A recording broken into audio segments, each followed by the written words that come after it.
This is the Horse Radio Network. Well, hi, everybody. This is Glenn the Geek, and this is episode 535 of the Stable Scoop Show. Tonight, we have our annual dot watching party with Devan Horn. Our sponsor this episode is Kemin Equine. I am Glenn the Geek, founder of the Horse Radio Network and host of Horses in the Morning, the longest-running daily horse podcast, or any podcast in the world. We're doing something a little different tonight. We're going to be analyzing the dots. That's right, the riders that make their way past the halfway point of the Mongol Derby. And I have a good friend of mine helping me tonight, somebody I love to do this with every year. Most of you know, if you're watching or listening to this, the Mongol Derby is the longest horse race in the world across the steppes and mountains and valleys and swamps and everything else in Mongolia. Riding some Mongol ponies, and we're going to talk all about that tonight. If you want to follow along with the dots, my advice for you, if you're watching this live, we're doing this as video and audio.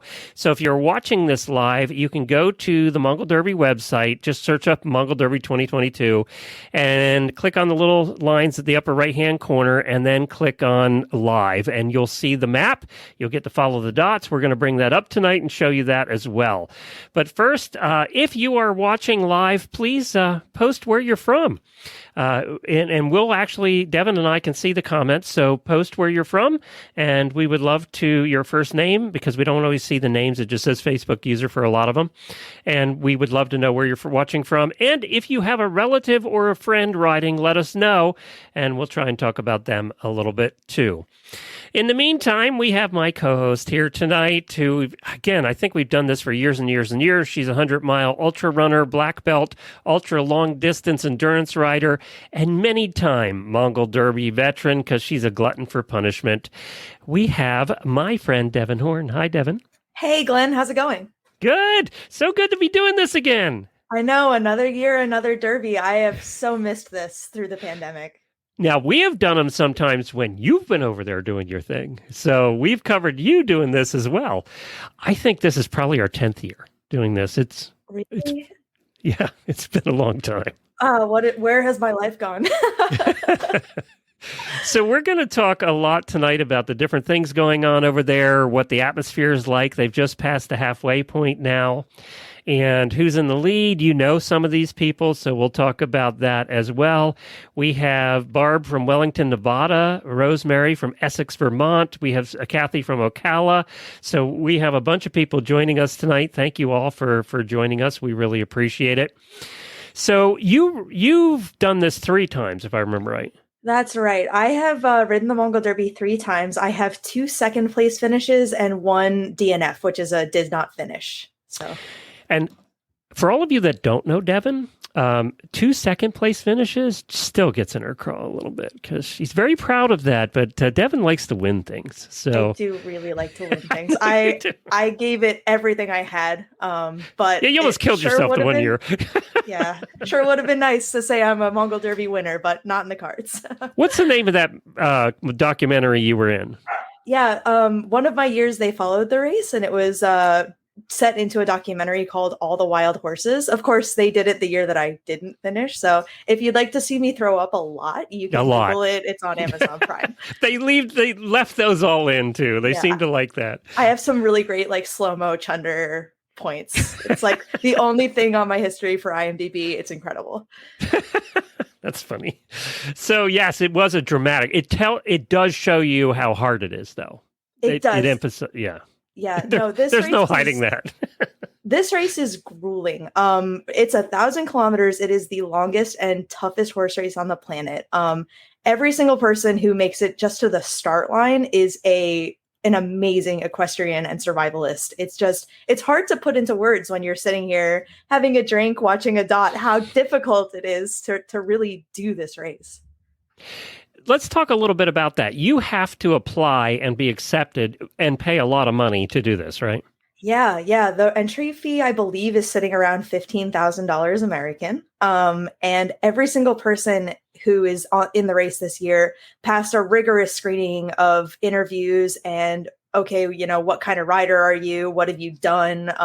Sort of like a trial, a job interview almost for the toughest race on the planet. So if you can imagine, going through a panel of people to basically say, yeah, I'm a badass enough to do this race. Every single person out there made that cut.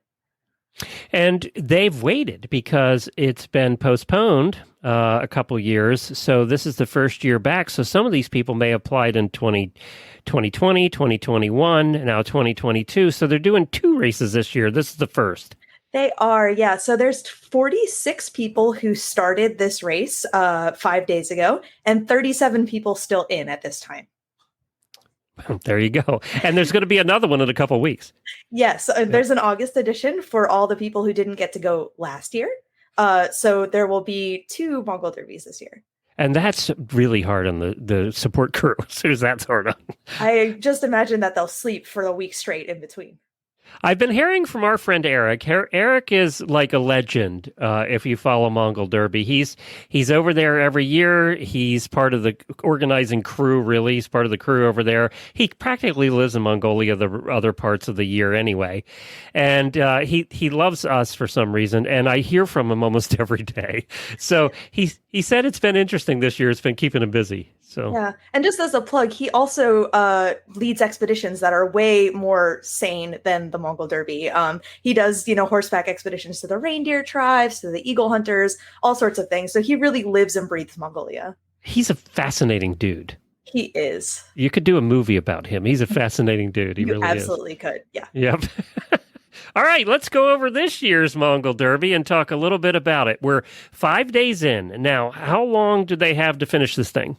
You have 10 days to finish the 1,000K, which is kind of not a whole lot of time. If you break that down, you have to cover about 100K a day, which is not easy on semi-feral wild ponies on this difficult terrain, managing your own food and shelter. It's a bit of a feat just to make that kind of mileage. Now, if you do the math roughly, that means that if you want to finish in 10 days, all of the competitors should be past horse station 15 at this time, which is not true.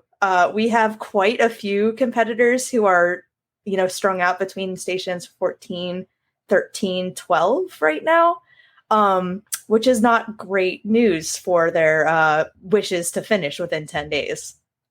Now, I have the map up. This is when we talk about dot watching, this is what we watch. So they all have GPS trackers, and we watch the dots. If I get in closer, this is being really slow, so I think a lot of people are on it right now. But when I get in close, you're going to see little dots, and you can hover over the dots, and it's going to give you the name when it's loading. It's going to give you the name of the person. It's taking a while. Yeah, it's just... it's being slow. It's going to give you the name of the person that the dot corresponds to. And right there, now it popped up. So you can see Sean McBride's right there, and you can get him really close and focus on this. But these little circles, tell us what those are. Those are all horse stations. So at these horse stations, they're located every roughly 40 kilometers along the trek. And they'll have... spare horses, food, and water for the riders. So essentially, it's fairly simple. You just ride between these dots, and you have your GPS and it tells you which way to go. And then you have to pick your way. You have to find your own different way in between horse stations, and then get to them, pass a vet check, get on another horse, and rinse and repeat. Sounds pretty simple, right? Yeah, it does. It sounds pretty simple. Except tell us about the horses. So the horses are all semi-feral wild Mongolian horses that are turned out to fend for themselves in the winter. They are cantankerous. They do buck. They rear. They are not dependent on humans for water or food. And they certainly don't necessarily enjoy being ridden by Western riders. So every 40K, as you get more and more tired, as you get more and more hungry, you have to deal with a new fresh horse that hasn't done anything, and convince it to let you ride it for a long time. Well, let's talk about the front runners now. We'll go through them a little bit. We have right now in the front, Chris Walker from the UK. Let's take a look at Chris here. Chris is actually not a youngster. He's not one of the younger riders, actually. So he's been a horseman for a long time. He has 30 hunting horses. He plays polo. He rides point to point. This guy knows how to be in the saddle. And he's been kind of up there the whole time. Yeah, he and Patrick have kind of been riding with the front pack or just off the front pack for pretty much 5 days now.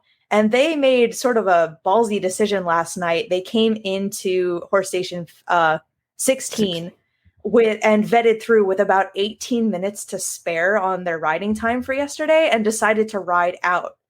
That is a really, really ballsy maneuver because I have no idea where they slept last night. They may have found a family, but from the map, it doesn't look like there's anything there. So they may have spent a night trying to keep their horses together. Matter of fact, if you look close, it looks like they might have slept on top of a hill or a mountain because there's a range of what looks like small mountains right there.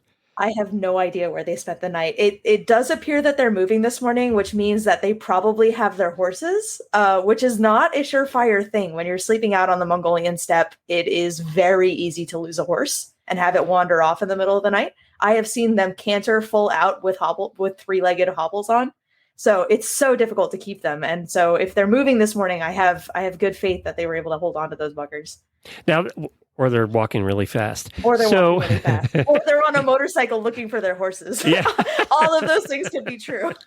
So how do you, if you're cowboy camping, which means you're sleeping on the ground and you didn't find family with a yurt, which is a lot of times what happens, you're out there by yourself. How do you keep a hold of your horse? The answer is however you can. You're not going to get a whole lot of sleep or rest or time when you're not going to have to be like holding onto your horse unless you find somewhere to tie it. Although there aren't very many trees out there. So your luck is going to have to be that you're camping underneath a telephone pole, maybe that you can tie your horse to or something along those lines. It is so difficult to keep them together. I've seen those crafty Mongolian horses climb out of corrals, like climb over the fences in hobbles with their head tied to their front feet. They're just very, very crafty little creatures. Speaking of which, if we go back to day 2, 3 riders decided to lose their horses on day 2. And tell us about that. I couldn't believe it. Actually, 2 of them lost them on day 1. Like they hadn't even gotten to the first horse station. And some brilliant person decided to route the course through a river before you got to horse station 1. And 2 people on their horses went into the river and came up without their horses. And the horses took off. Now, I don't know if they've been found, but they have not been reunited with any of their gear or their stirrups or anything. So they literally had to just go forward with like loaner gear and no stirrups. Apparently, and they called themselves Stirrupless and Stupid. That was the name of their group. Yes. So. And then on the second day, they were joined by a third person who had the unfortunate same lost horse on the steppe somewhere situation happen to them. So yeah, the 3 of them sort of banded together as Stirrupless and Stupid. And we had by the way, it was international too. We had UK, France, and USA in that pack. So yes, it was a equal opportunity stupidity moment. Everybody remembers several years ago, I think it was 2018, probably, when Leslie Wiley, when I made the mistake of challenging Leslie Wiley to do this on the air. And she did, and I've never heard the end of it since.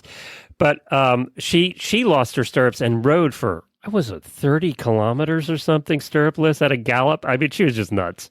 Yeah, I mean, that's what you have to do. Your choices are sit around and wait or try to move forward as best you can. And these guys and Leslie chose to give it a try, you know? Well, they did. And this is loading really slower. I would get in here. Let me see if I can get in a little closer. It gets this way when everybody's loading at the same time.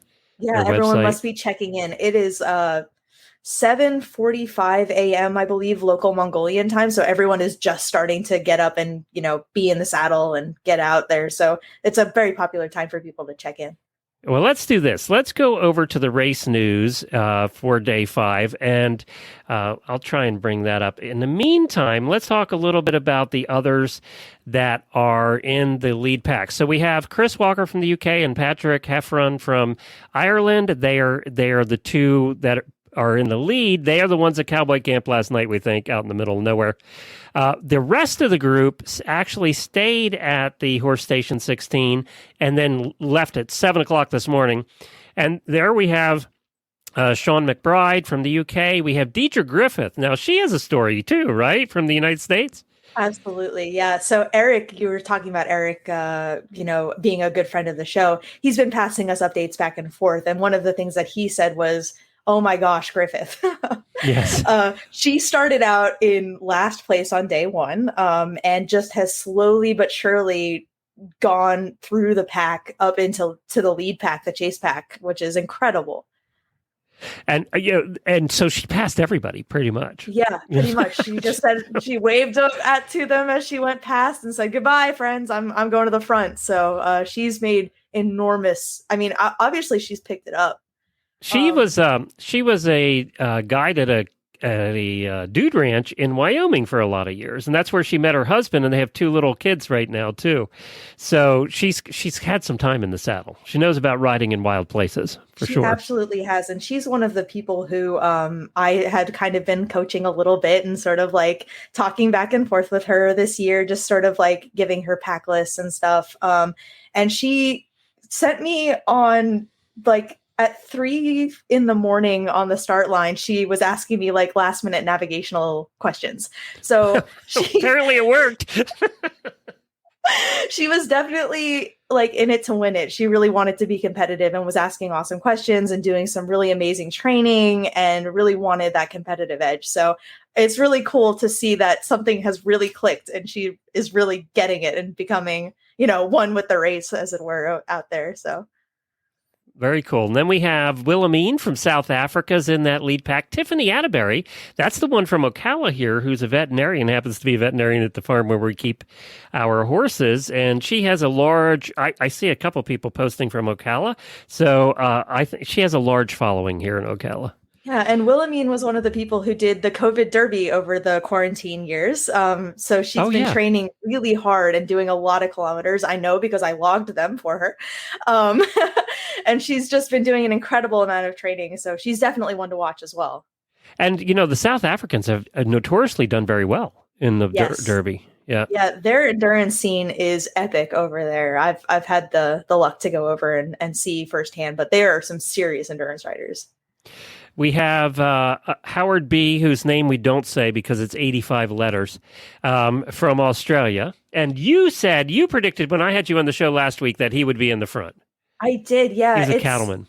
Yeah, the Australian cattlemen are just a different breed, Glenn. They are tough as nails.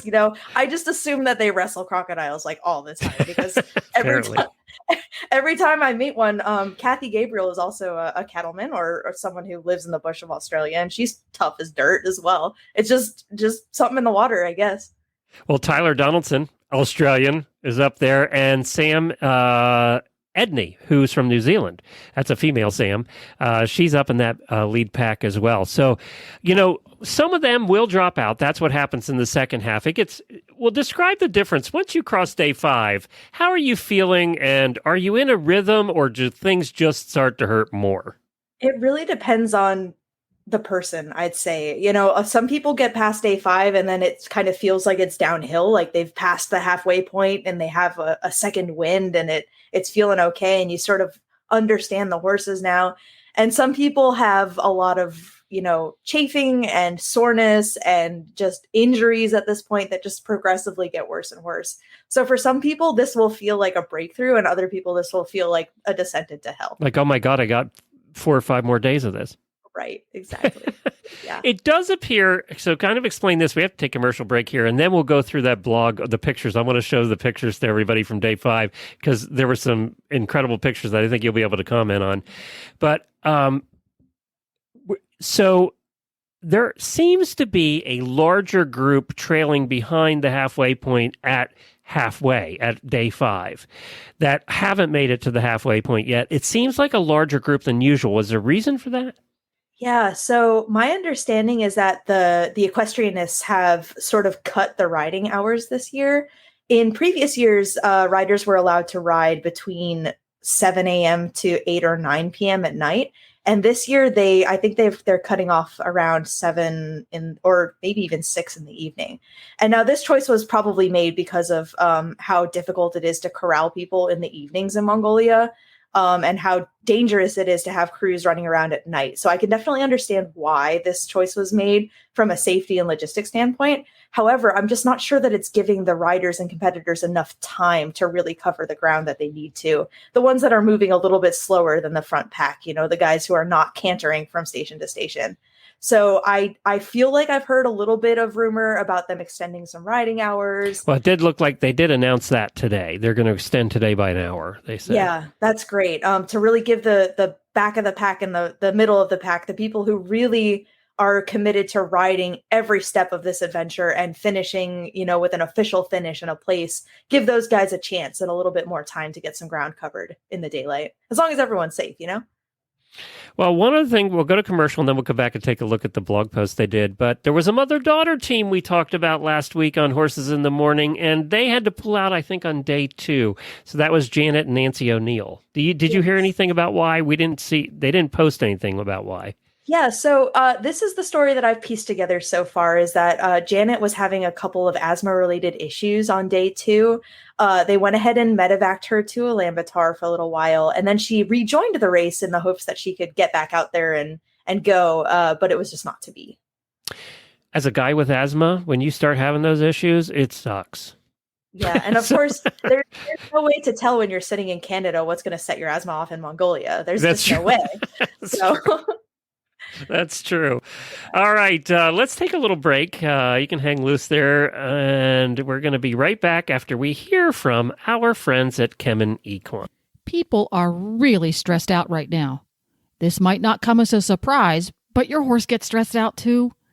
Every horse experiences stress caused by things like exercise, environmental conditions like the weather, or their everyday surroundings. Travel causes horses stress, just like in humans, and even simple diet changes.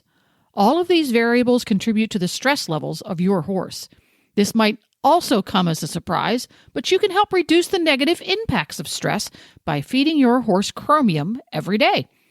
By lowering the levels of stress hormone cortisol and optimizing energy use, feeding chromium results in improved body upkeep, health, performance, and overall well-being. But this part is important. Don't just feed any chromium. Feed your horse the only FDA-reviewed source of chromium on the market today, ChemTrace Chromium from Kemin. Ask for it by name and stress less. Learn more about ChemTrace Chromium at kemin.com/chromiumeq. And we want to thank Kemin Equine for their continued support of the Horse Radio Network, and especially the Stable Scoop Show. If you're just joining us, I have Devan Horn on here, and we are doing a dot watching party, talking about the Mongol Derby like we do most years. Devan, I said earlier, I always wanted to ask you this, and I keep forgetting. You're a black belt in what? Kuksulwon, which is a traditional Korean martial art. Oh, really? Okay, Yeah. Never heard of it. Yeah, it's a fun time. Very cool. All right, let's take a look at that blog post. Let me bring this back up. This was their day. They do a blog post every day where they post pictures and all kinds of stuff. Let me put it all the way on the screen here so we can see. And let's bring it up. And you can check out the writing. They talk about what happened. This would have been yesterday. They've just started day 6. Right? Holly, I think. Yes. Yeah. Holly Conyers is doing these write-ups, and they're really, really fun to read. They're my favorite part of watching the Derby, I think, is the leaderboards and the write-ups. Apparently, from what I've seen, they've been in the steppes of Mongolia, which is kind of the flat valleys. And now they're, from the topography maps, they're heading into the mountains. Right. Yeah. So the main thing that they've had to watch out for in the low riverlands are bogs, which are these horrible stretches for miles of just mud and boggy, low ground that the horses can get stuck in and wallow, and just really slows you down. So they've had to sort of learn how to circumnavigate that. And now they get to learn how to circumnavigate mountains. So, and apparently pain, if you look at this picture. And pain. This guy's really seems to be having a rough time with his knee there. So what about the saddles? What saddles are on there? You can sort of see them in this picture here. Yeah, those are custom synthetic saddles by a saddle maker in South Africa called Franco C. They do all of the Derby saddles they have for years, and they custom make them to be really short so they fit on these little guys. Another injury. There's a picture of one of the female riders holding up. It looks like a broken thumb. Yes, that is Madeleine Montelet of France. She is actually the last place rider right now. Okay. As far as the last competitive place, there are a couple people in the adventure category that are behind her. But she is just, she's a 3-day eventer from France, and she has a broken thumb, and she's just doing her best out there. I've been following her dot as well. Good for her. Yes. And ouch. This is a picture of somebody's knee with no skin on it. I don't know how they managed to do that. That's not necessarily a rub that you would normally get from like a saddle or anything. I'm really, really curious how they did that. Yeah, I don't know. And then apparently we're adding camels to the mix. So here's a picture of what looks like Eric on a camel. I'm assuming he's looking for some satellite reception. It's definitely a little better up there than it is on the ground. I bet. You know, it really makes me mad because he's texting us all the time. We travel in the United States and can't get a signal. He's in the middle of Mongolians and sending us messages all the time. Well, Glenn, are you usually on a camel? No, not usually. That's where you've gone wrong. So it looks like they had fun with the camel at one of the stops. I think that was one of the horse stations. They had fun there. Now, here's a picture of a couple of the ponies. And by the way, these ponies are what, 13 tans? Not even. Probably more like 11 or 12. They're tough, though. Don't feel bad about adults riding these ponies. No. But they had blankets on. I was surprised to see blankets in this picture on these ponies. Yeah, so the Mongolian people, you don't see water very often out here. So cooling horses and keeping horses cool is super important to them. And one of the things that is really helpful is to keep the horses out of the direct sunlight. So those sheets are functioning as coolers. They're keeping the sun off of the horses' backs. And those are from the race report. Those are the family's prize race horses. So they take extra special care of those little guys. So these two are high tide. And for those that don't know what high tide means, it means there's a wire between two poles and their quote unquote lead ropes or their ties are to that wire. So they can go back and forth. Are all of the ponies taught that? They are. They start when they're babies by the first thing they learn is hobble training. So they'll tie their front feet to a low line situation. And then they're taught to high line. And the high line is kind of ingenious because when they tug on them, or set back, it sets the poles even deeper into the ground. So it's difficult to knock them over. Not impossible. I have seen it done. But it has to be a coordinated effort from all of the horses. There's another pony we're looking at in front of a couple of the yurts. Another pony in blankets there, high tide.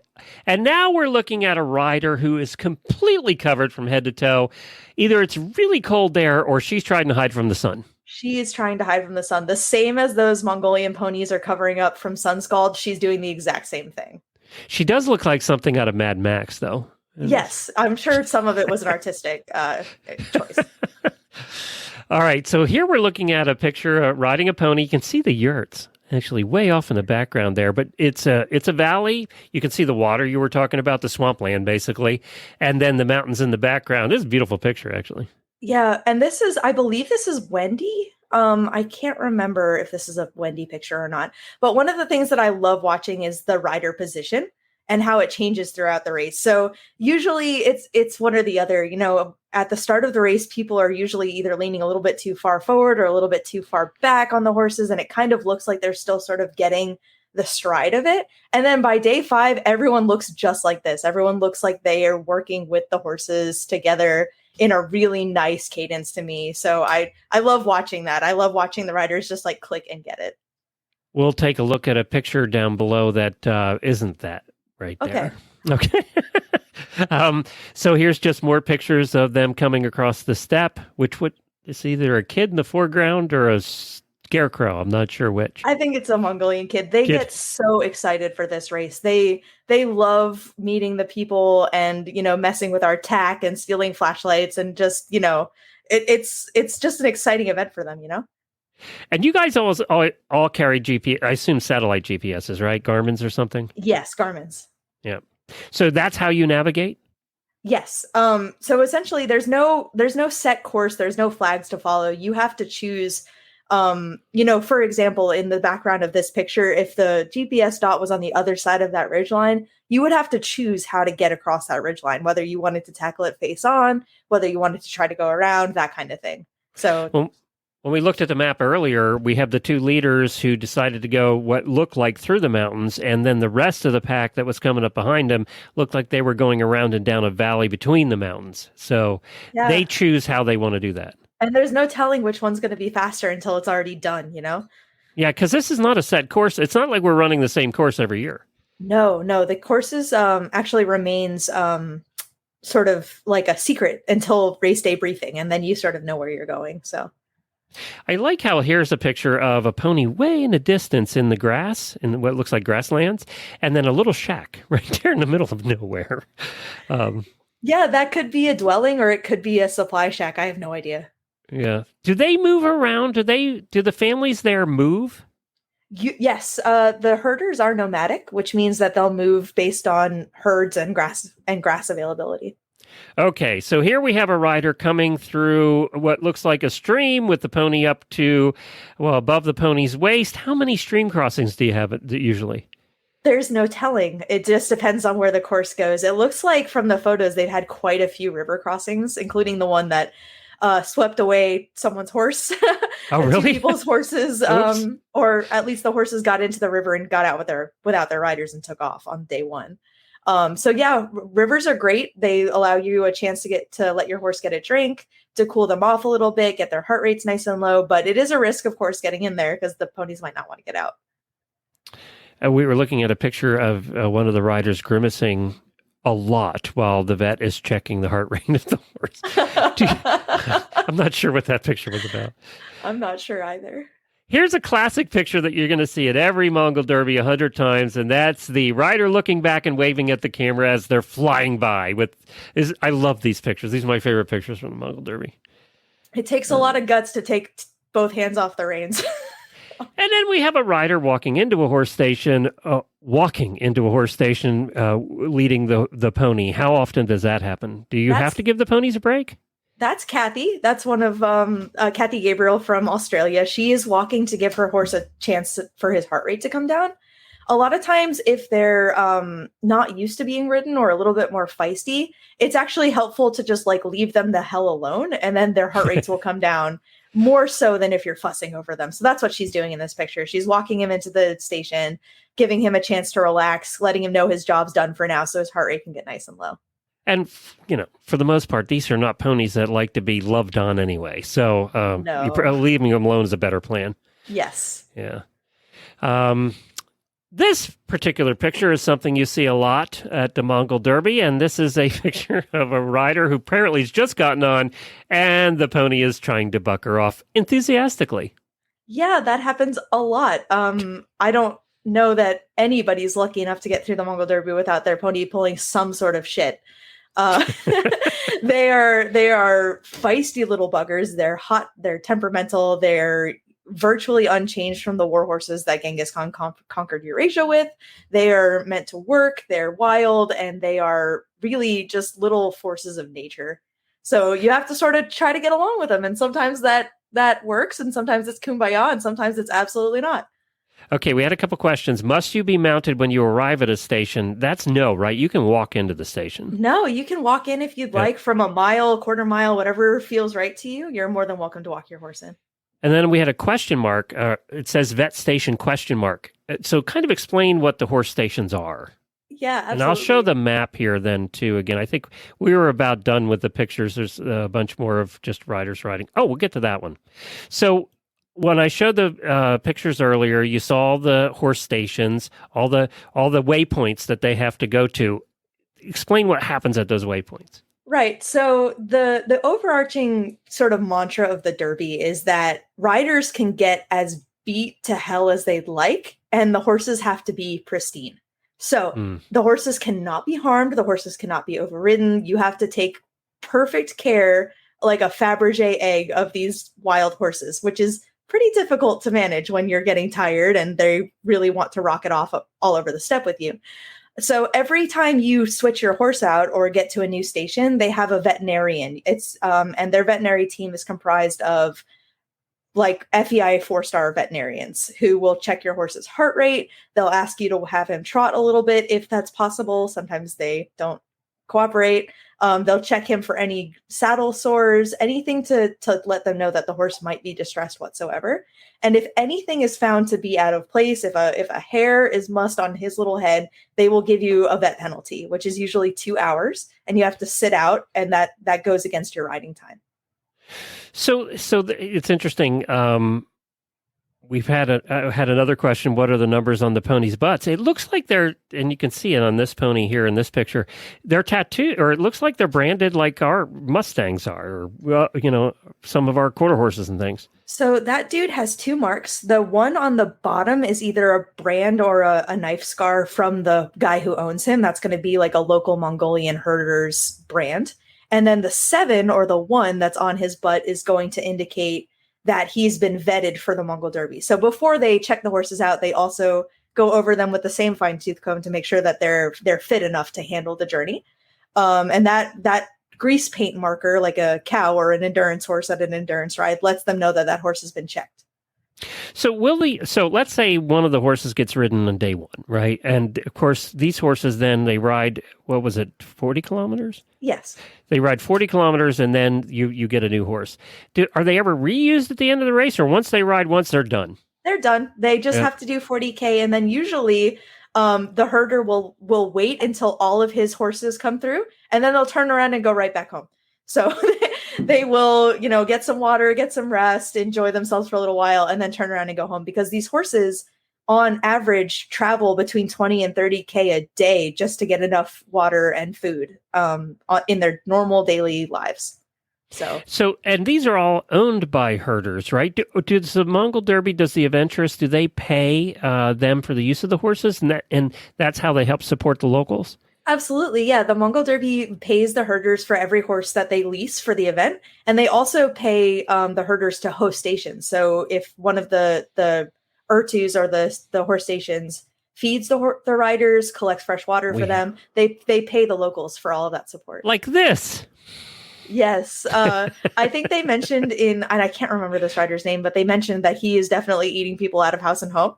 Though he's not eating anybody's winter stores. They'll be compensated for the food and the water and all that good stuff. So it looks to me like he's enjoying a little bit of mutton soup there, and maybe some bread as well.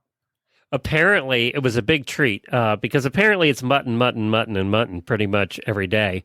But one of the places they stayed, they went out and fished, and they came home with some fish. They actually had seafood. I have a really funny story that I can tell about my Derby experience, in which one of my stations also had fresh fish, and I was so excited because everything was mutton. So I grabbed a piece of fish and I shoved the entire fish in my mouth, and Setsky, one of the translators, went, "It has bones in it." Oh no. And I was on my horse at this point. I was galloping off into the steppe with like a throat full of fish bones, trying to steer a galloping Mongolian horse and fish the bones out of my throat. How did Devan die? Oh, it wasn't from being thrown from a horse. It was a fish bone. I really had that thought while I was trying to get myself out of this. Yeah, all the crazy things you've done in your life, and you die from a fish bone. That would. I would hope that everyone who knew me would know not to put that on my obituary. We would have had fun at your funeral with that one. Let me tell you. No. So I'm glad that everyone at the fish station sat down and enjoyed their fish and did not die. Here's a picture of what an inside of a yurt looks like, right? Yeah. So over his shoulder, the guy in the pink hat, you'll see a shrine or a household shrine. And then it looks like there's a Buddha there, I think. Yeah, Eric is sitting next to him and a rider there. And it looks like he I comment on Eric? We've talked about Eric. Eric always has this look of amazement on his face all the time. He lives kind of an amazing life, so. Yeah, it's true. Yeah. And the thing that looks like an arepa on the thing, that's right, probably a I don't know the name in Mongolia, but it's made of cheese, and it's like a cheese film situation. So it's almost like an empanada or something like that. Kind of, yeah. Yeah. And this big bowl, is that soup? No, it's milk. Is that the mare's milk? No, that's Eric. That would be in a more ceremonial container. That's probably milk tea or sa, which is sort of a thin skim milk, hot liquid that they drink at every meal. Boy, beautiful bowl though, huh? Yeah. And I think if I can see right, there's sort of like a metal container underneath her elbow. Which does look like a milk container or something. That might be attic. Which is the fermented mare's milk? Yes. It kind of tastes like Bud Light mixed with yogurt, if you're wondering. We've joked about this every year. That's a great shot right there. Yes. Yes. So you can see all the wind burn on everyone's faces by day 5. It's just, everyone just looks like they're wearing some sort of clown beard. It's epic. The kids just always in these pictures look like they're having such a good time. Yeah, I mean, you have to look at it from their perspective. They're just like, they're out of school. There's all these weird white people there. They don't, they're having a blast. They, they're just hanging out for 2 or 3 days. It's awesome. It's their fair. Yeah, it is kind of like a carnival. Yeah. These are some great shots, actually. Mm-hmm. That's a great shot right there. Yeah. Yeah. And so she's cooling out her horse, but there's not a whole lot of water available on the steppe. So she's actually using dirt to sort of create a layer between the sun and the horse there. It's a traditional form of Mongolian cooling. Very cool. I love this picture. It's a picture of one of the little kids. Well, there you go. That was from day 5. They're all the pictures. I'm glad we went through those. I will try and get, let's see if I can get the, by the way, it's the equestrianist.com, and then just click on Mongol Derby and go to live race tracking, and that's where you can follow the dots. Let's see if I can get the map to come up a little quicker this time. See if half the world has stopped going to it. Okay, so here you can see the stations that we were talking about. There are all these marks. And it looks like if we zoom in on the leaders here a little bit. Oh, here, they're coming up now. Okay, so we had the 2, and that was Patrick and Chris that slept over about here last night. They are still in the lead, although it does look like they're going down one of the valleys now. They didn't go over the mountains. The next station they have to get to is over here at 17. Yeah, and it looks like they were going. And the same thing's happening with the trailing group. Yeah, so they may have to, if they're unlucky, they may have to go all the way down to the end of that finger. Let me see if I can bring up the topography without it crashing. All right. Yeah, it takes more internet. Oh, here we go. If they're unlucky, there might not be a way to get over that ridge before they get down into the lowlands. It does look like they're coming in. It's completely like a horseshoe here. Yeah, that's worst case scenario. They may be able to wiggle over and something that we're not seeing, but worst case scenario, they may have made a choice that cost them the lead. There's no telling. Yeah, because this group, they did what we thought they were going to do. By the way, there's a couple trails that seem to have stopped here. I don't know, Howard and Sam, although they may not have updated either. That could be because their satellite's not pinging. They could all be together. It's difficult to tell. Deidre's right there, and Tiffany's right up there. But we saw them go a completely different direction. I said they're going to come down one of these valleys, and that's what they're doing, it looks like. Yeah. And the thrilling part of the dot watching is that you never know who's made the right decision until everything's done and everyone's like asleep for the night, essentially. So we'll see if those boys went the right way or not here in a couple hours. It says here, update HBA. You can look up the names for me while I'm doing this. Also wrote out with SED and TDO, not with the earlier group of riders. So apparently some of them did ride out a little later is what they're saying. So that's Howard, Tyler. Yeah. Howard with a B and 1,400 syllables on that last name that we're not going to try. Yeah. And Sam Edney and Tyler Donaldson. So they all rode out a little bit later for some reason. They slept in. Okay. Yeah.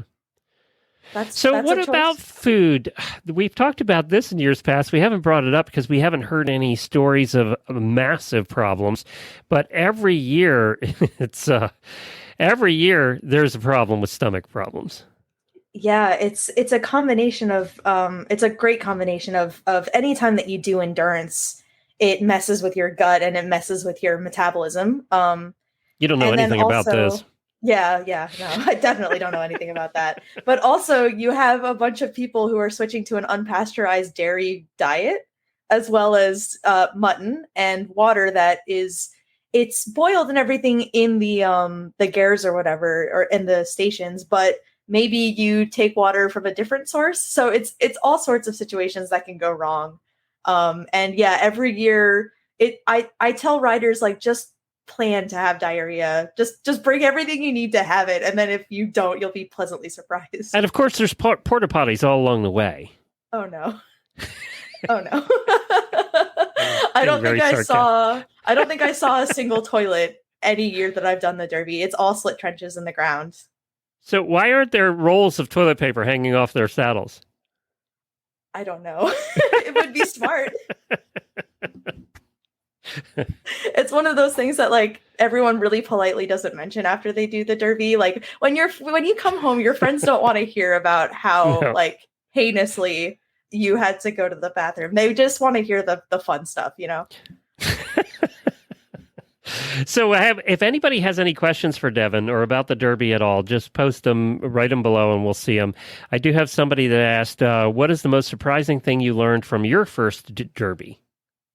You know, I could get really like introspective about what my Derby taught me, and go sort of like down a road of self-discovery. But it also taught me a lot about, skipping all over that stuff. It taught me a lot about just different cultures and different horsemanship skills, and sort of like the fact that even though I don't speak Mongolian, I can connect with a culture on a really intimate level just through the horse, you know, and just having this amazing connection with these people who I don't know their names, I don't speak their language, I don't know anything about them, but we both love this particular horse that we both are standing next to. That's really powerful. How do you communicate with them? What do you mean? With the locals? The same way you do a horse. I mean, they don't speak English. So you end up camping or staying with a family in the Gur.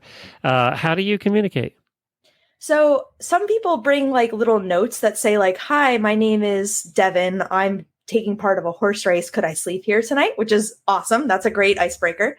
And just for the most part, you have to pantomime and sort of get along with it. And just communicate without language, which is something that you can do. You can get along. You can definitely make it happen. It just takes a little effort on both sides. And honestly, you find you really don't need language. So we talked about cowboy camping, and you did a lot of that. Actually, cowboy camping's when you usually have a sleeping bag. These guys don't even have that. But you're sleeping on the ground, no tent, no cover, or anything like that. And no protection from the elements or the animals. Did you see any animals when you were over there?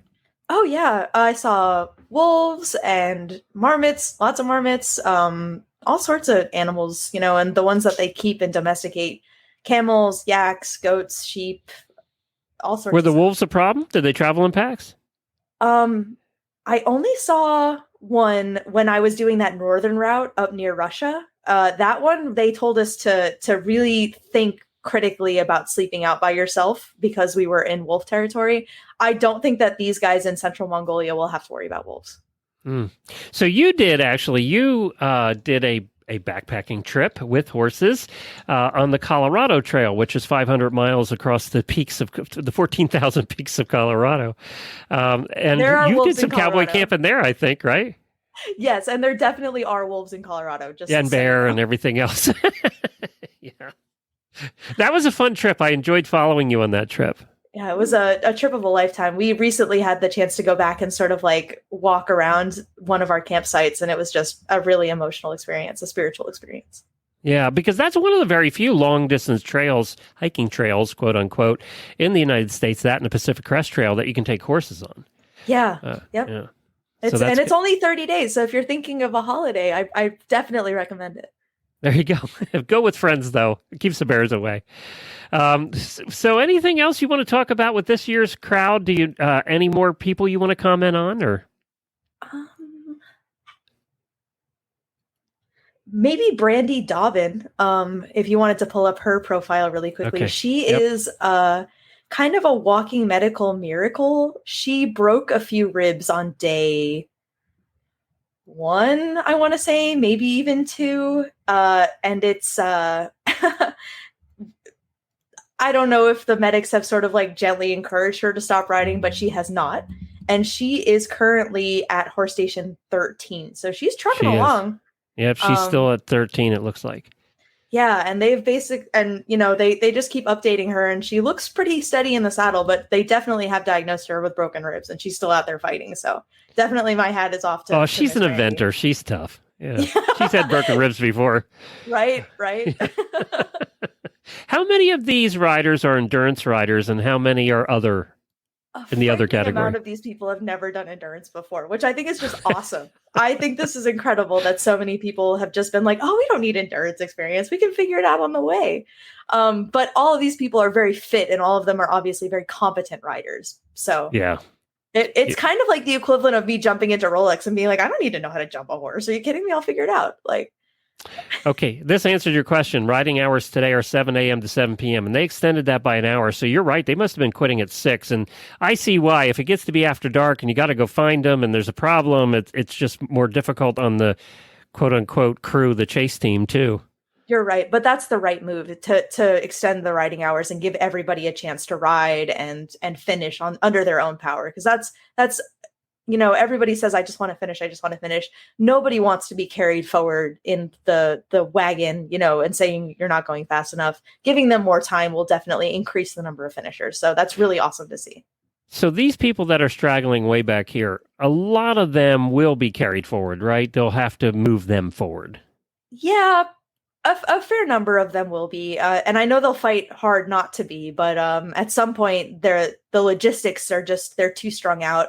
They do have medical teams that sort of hover around each rider, but they can't be 6 hours from the nearest rider in case something goes really, really wrong really fast. These are wild horses.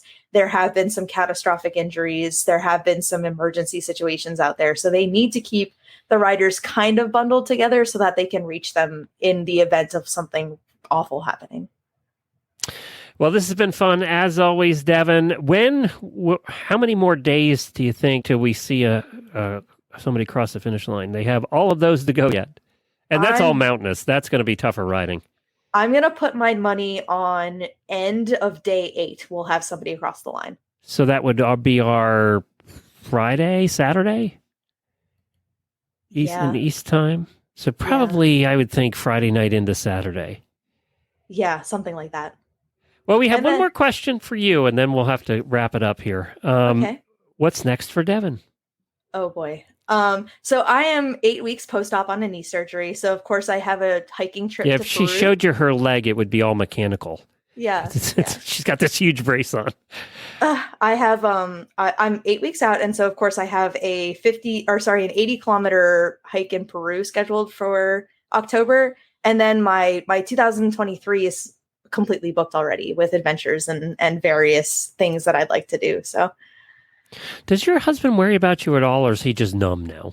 I think he's numb. I think he's been numb since 2013 when I first went over for the Derby, that first time of like lurching anxiety. And I think my mom too has just sort of like learned to live with it. That's horrible, but yeah, they've sort of learned to live with it. Now, of course, the adventurous or the equestrianists now are doing some other rides now, and they have the one in Patagonia. And now I'm not going to make you say anything, okay? But it's not a secret. It's on their website that they're announcing very shortly, and it's going to be right when they get back. They're going to come on our show and announce very shortly. They're going to be announcing some new rides. And I can say, because it's on the website, it's not a secret, that one of those rides is going to be in North America. I have no comment. No, but that's not a secret. It's on their website. So we're allowed to announce that. I asked. We're allowed to announce that there's going to be a ride in North America. Details have not been forthcoming yet, but that probably means the United States. I would think that that's what they would do. They know they have a lot of riders from here. It would get a lot of press. They would have 1,000 people sign up. So they're not dumb. They know that's what. But one of the things they try and do is support local native populations. And my guess is, you don't say anything. This is my guess. I don't know either. But my guess is, pretty educated guess, by the way. My guess is that they're going to try and do it on native land somewhere here in the United States. And that would probably be the Midwest, the West, somewhere out there. But that's my guess. No comment. Yeah, I know. But I'm just guessing. I'm just guessing. So I don't know anything. I actually don't know anything more than that. So that is a guess. Yeah, but I do know that United States is on the list. Now, whether that's next year, 5 years from now, it takes a while to plan these things. But they had other places on the list too. they had other continents on the list as well. So it's not just the United States; it's other places that are going to be expanding too as well. So they must be pretty thrilled with how everything's happening and how it's all working. Yeah, I think it's just there's a huge want for adventures like this, really tough, gritty. You pull yourself up by your own bootstraps, prove your worth situations. Like I feel like there's my dog is here. I feel like there's a huge market for that, and a lot of people who are looking for that sort of thing. So if the adventurers are able to organize, I'm always a huge fan of their work, and I'll be there. So well, and this country has so much cool terrain to do a race like this. And tough terrain, not easy either. So we just have the coolest places to do that. I watch a girl by the name of Eva Zubek. She does a YouTube channel. She's from Poland, and she's traveled to 100 countries now and on her YouTube channel. And now she's in a Land Rover or whatever, traveling the United States for the first time. And her comment at the end of the last video was, this is probably the prettiest country she's ever seen. Because she's up in Wyoming and Montana and all those places now, and she's heading to Alaska. But if you want to look her up, it's Eva Zubek. She's fascinating to watch. She just she's been everywhere, all over the world, and she makes you look stagnant, actually. Wow, I'll have to look her up. She actually rode in Mongolia. She did go to Mongolia. One of the videos is a couple of videos of riding horses in Mongolia. That's one of the things she did. But so we do have a cool country, and I'm excited to see where that race will be. And maybe I'll finally get to go to one. Yeah, that would be amazing. I told Eric I'm going to come help with the crew. I'm going to do it in the place where we eat normal food. That's I said, I'm waiting till you come to the United States, and then I'll go. Well, that's it for tonight. Thank you so much. We're going to probably do this again. So we'll announce, keep an eye out. There's a whole nother Derby next month, so why yes, not? We have to do it again, I think. And somebody just posted ultimate HRN listener meetup. Yeah, that'd be fun. We can have a meetup there. You guys could just bring like a bunch of lawn chairs and like hop from station to station, and it would be an incredible vacation. We'll have flags and banners. Oh, the horses will love that. Yeah, the Mustangs they're riding will love that. Thank you, everybody, for joining us tonight. We really appreciate it. If you missed any part of tonight's show, please just go to Stable Scoop, the podcast feed. We will have it there. Or go back and watch the video all over again. It's on 10 of our pages. The one you can always remember, it's always on Horse Radio Network's Facebook page, so you can find it there. Where can they find you if they want to follow you along? Yeah, the best place is on Facebook. My handle is Texan Temujin, or just Devan Horn with an A. Devan Horn with an A. All right. Thanks, Devan. Appreciate it. Thanks, everybody, for joining us. We'll talk to you again soon. Bye.